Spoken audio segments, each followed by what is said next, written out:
आप मंत्री हैं योगी आदित्यनाथ सरकार में, क्या कहेंगे आप?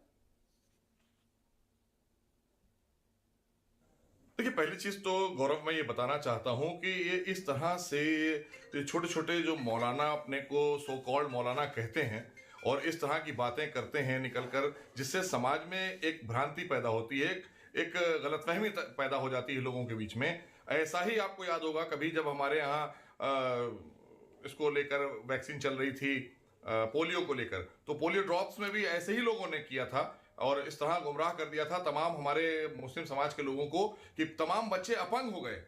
हमें तो लगता है उन सब चीजों में ऐसे लोगों को दोषी करार के जेल भेजना चाहिए जो भी लोग इस तरह की बातें करते हैं। आप हर चीज में दखल क्यों दे रहे हैं?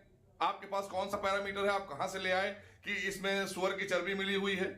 किसने आपको बता दिया? सही से आप अभी अपने दीन के बारे में जानते नहीं हैं, दुनिया के बारे में जानते नहीं हैं। आप साइंस की बात करने लगे, आप मेडिकल साइंस की बात करने लगे, आपके पास सारी खबरें आ जाती हैं। तो आप कौन लोग हैं आखिर देश के अंदर? आप क्यों इस तरह की गुमराही फैलाने लगते हैं? ऐसे ही लोगों ने जो है तमाम देश के मुसलमानों पर प्रश्न चिन्ह लगवाया है। इनकी वजह से देश के मुसलमानों पर लोग सवालिया निशान खड़ा करते हैं।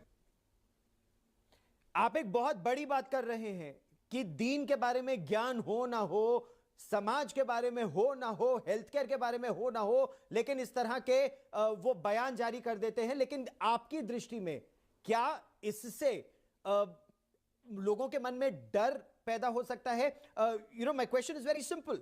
Will those who listen to such maulanas and clerics and दानिश्वर्स in their opinion, will there be apprehension? क्या उनमें डर बैठ जाएगा कि ये कोरोना की दवाई ले ना ले और इससे न केवल उनका बल्कि पूरे समाज को खतरा है?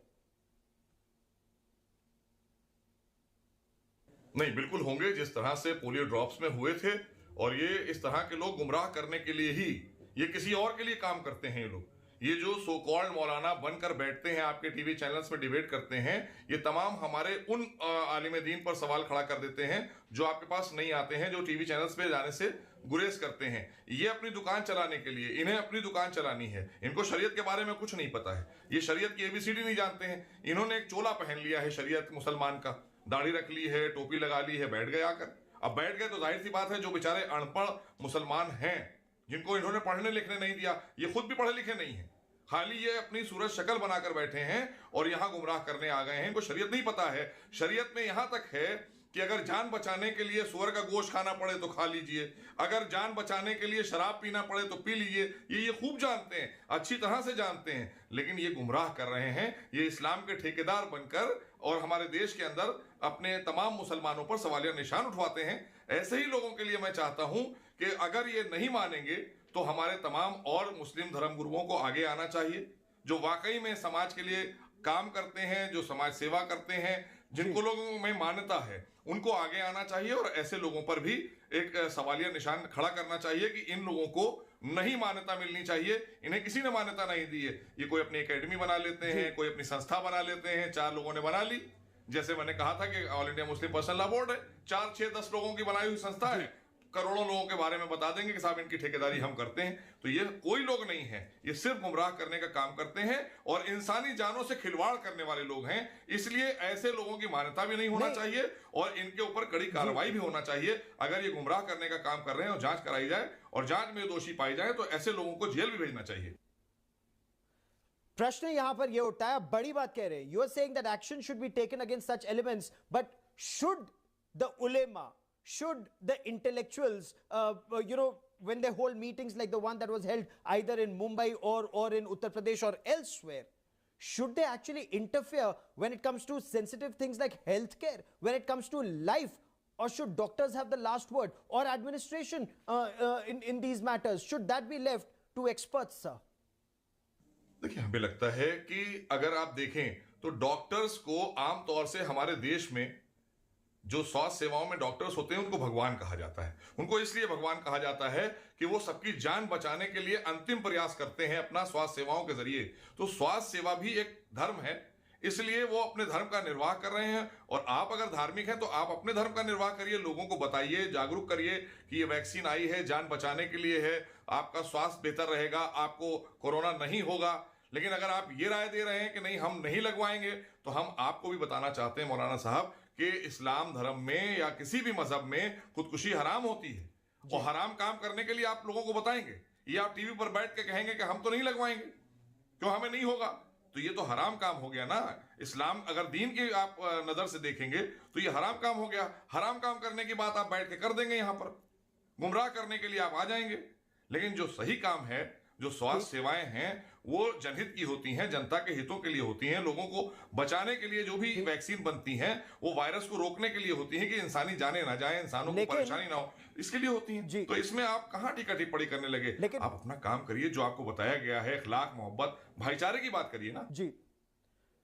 ऐसी परिस्थिति में क्या सरकार को दखल देने की आवश्यकता है? क्योंकि लोगों के मन में अगर भ्रम एक बार पैदा हो गया तो सच्चाई सामने आते आते बहुत समय लग सकता है और तब तक अनिष्ट हो सकता है, गड़बड़ हो सकता है। So in your appreciation, is it time for the administration to step in, rein in such elements and set the record straight on the vaccine?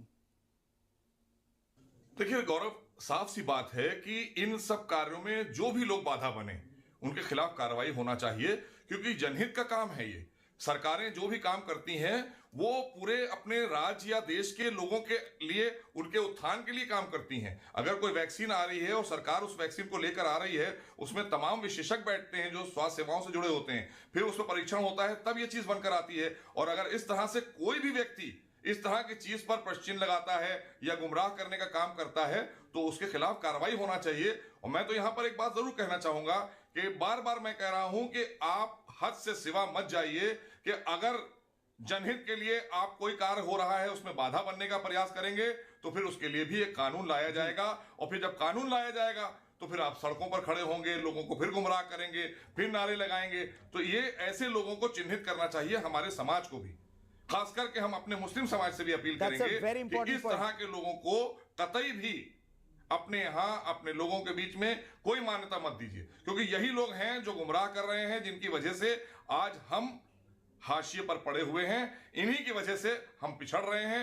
हम इन्हीं की वजह से ना हमारे डॉक्टर बन रहा है कोई, ना इंजीनियर बन रहा है, ना आईएएस, ना आईपीएस, क्योंकि ये ठेकेदार बैठे हैं, ये फतवा फैक्ट्री चलाते हैं, इनको बस फतवा देना आता है, चाहे मजहब आता हो ना आता हो, फतवा देने की दुकान इनकी चलती रहती है। तो इसलिए इसको भी हम कानून के दायरे में फिर लाने की बात करने लगेंगे। और जब सरकारें कानून लाएंगी तो फिर आप कहेंगे हमारे साथ साहब भेदभाव हो रहा है और हमारे साथ ज्यादती हो रही है। ज्यादती नहीं हो रही है, बल्कि आपके समाज को उत्थान के लिए, उनको आगे बढ़ाने के लिए, सबका साथ सबका विकास, सबके विश्वास के लिए जरूरी होगा कि इन जैसे मौलानाओं पर लगाम लगाने के लिए जो फालतू की फतवा फैक्ट्री चलाते हैं, इनके खिलाफ कार्रवाई करने के लिए हमें नया कानून लाना पड़ेगा कि हमारे देश में एक कानून, एक संविधान है, उसी के तहत सब चलेंगे। क्योंकि हम कोई भी काम करते हैं स्वास्थ्य सेवाओं से रिलेटेड, वो सबके लिए होता है, हम उसमें जात, मजहब और मत नहीं देखते हैं। Mohsin Raza, for the moment, many thanks for joining me and for setting the record straight. If someone tries to interfere in healthcare, tries to create an